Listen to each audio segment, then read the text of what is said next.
falling into Saturn. A journey through the layers of a giant. Imagine standing on the edge of space looking at Saturn, a planet so vast that Earth would fit inside it more than 700 times. A world without a solid surface, wrapped in glowing rings, storms larger than continents, and winds that can tear molecules apart. Now imagine this. You step forward and begin to fall. There is no ground beneath you, no mountain, no ocean, only sky, endless golden breathing sky. At first, the fall feels gentle. Saturn's gravity at the top of its atmosphere is only slightly stronger than Earth's. You drift downward through wisps of hydrogen and helium, the same elements that make the sun. Above you, space slowly fades. Below you, the planet's enormous atmosphere stretches for tens of thousands of kilometers. The sunlight dims, the sky thickens. The colors deepen from pale gold to amber, then to molten orange. You are now entering Saturn's upper atmosphere, a realm of violent winds. Jet streams roar around the planet at 1,800 kilometers per hour, faster than any hurricane in the solar system. Invisible currents twist around you, dragging your body sideways, spinning you like a leaf in a cosmic storm. There is no horizon anymore, only swirling clouds. Ammonia ice crystals form delicate white veils above you. Beneath them, enormous cloud bands roll endlessly around the planet. Some storms here are so large they could swallow Earth whole. Lightning flashes inside them, bright blue, powerful enough to light up entire continents. As you fall deeper, pressure begins to rise. At first it is subtle, like descending in an airplane. Then it grows. Your suit creaks. The atmosphere thickens into something closer to a liquid than a gas. The hydrogen around you presses inward, becoming heavy, tangible, suffocating. This is no longer a sky. This is an ocean of gas. You are now thousands of kilometers below the cloud tops, yet you have barely scratched Saturn's outer shell. The temperature climbs. The once freezing upper clouds have vanished, replaced by scorching turbulence. Water vapor appears, then thick, dark clouds of ammonium hydrosulfide, then deeper still clouds of actual water, monstrous storm systems swirling in black and blue towers that rise higher than Everest, deeper than Earth's deepest ocean. The wind howls like 1,000 engines. You continue to fall. Saturn does not rush you toward a surface. It pulls you slowly, endlessly downward into itself. And this is only the beginning. You fall for hours. The storms above you fade into darkness, replaced by a vast, crushing twilight. The atmosphere is no longer a sky. It has become a colossal weight.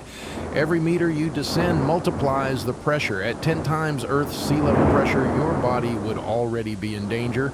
At 100 times, ordinary materials begin to fail, but Saturn is just getting started. At this depth, the pressure reaches millions of times that of Earth's surface.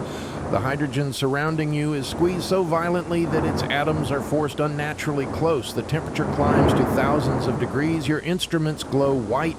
Sound no longer behaves normally. The concept of wind loses meaning.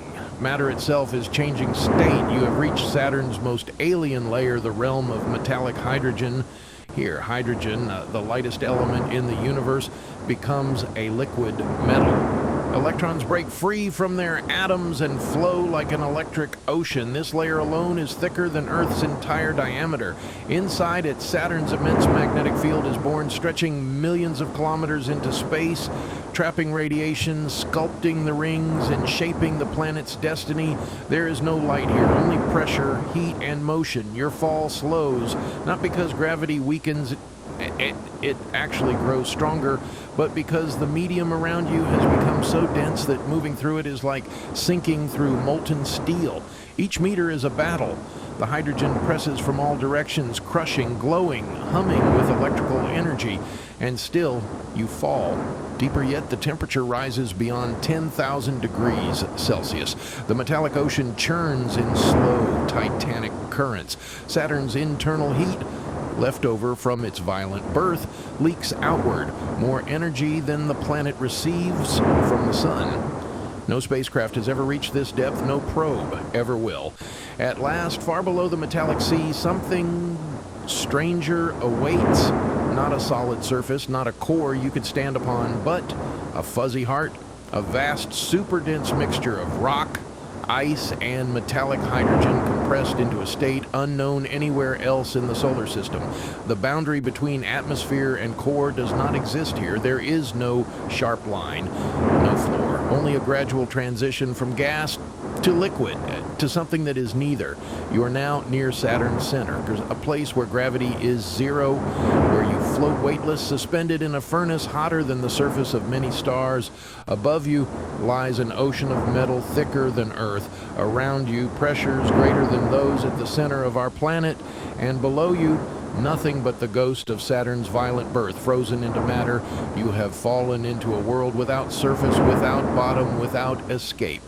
And Saturn continues to turn above you, serene and beautiful, its rings shining in sunlight, while deep inside, its heart roars in eternal darkness. By now, you no longer exist in any human sense. Long before reaching Saturn's deep interior, the forces would have erased every trace of your body. The pressure would have crushed your bones into powder. The heat would have torn molecules apart. Even atoms themselves would struggle to survive. What began as a fall would end as a slow dissolution into Saturn's endless interior, your matter becoming part of the planet, mixed forever into its metallic seas. And yet, the fall itself would be strangely long. From the cloud tops to the deep core is a journey of nearly 60,000 kilometers. Even with Saturn's immense gravity, the thickening atmosphere would slow you, stretching the descent into many hours, perhaps longer, until motion itself becomes almost meaningless inside the crushing depths. But this journey is not only about destruction, it reveals something extraordinary about how giant planets work. Saturn is not a world built from surfaces and structures. It is a process, a balance between gravity, pressure, temperature, and time. The planet is still shrinking, still radiating leftover heat from its birth 4.5 billion years ago. Helium rain falls through its atmosphere in slow, glowing storms, releasing energy as it sinks. Lightning storms deeper than continents illuminate the darkness for centuries at a time. Even now, Saturn is alive. Its rings may vanish within a few 100 million years, dragged down by gravity and radiation. Its storms will rise and fall. Its magnetic field will continue to roar outward into space, protecting dozens of moons, sculpting plasma, and shaping one of the most complex environments in the solar system. And deep inside, far beyond any probe or telescope, Saturn's heart will continue its slow, eternal churn. To fall into Saturn is to fall into the physics of the universe itself, into the way matter behaves under impossible pressure, the way planets are born from collapsing clouds, the way gravity sculpts worlds without ever needing solid ground. It is not a journey a human could survive, but it is a journey that reveals how small we are, how strange the cosmos is, and how endlessly beautiful a planet can be even when no one will ever stand upon it. Above it all, the rings continue to glow in sunlight, serene and silent, as if nothing violent or alien lies beneath. But now you know, and once you know, Saturn is never just a planet again.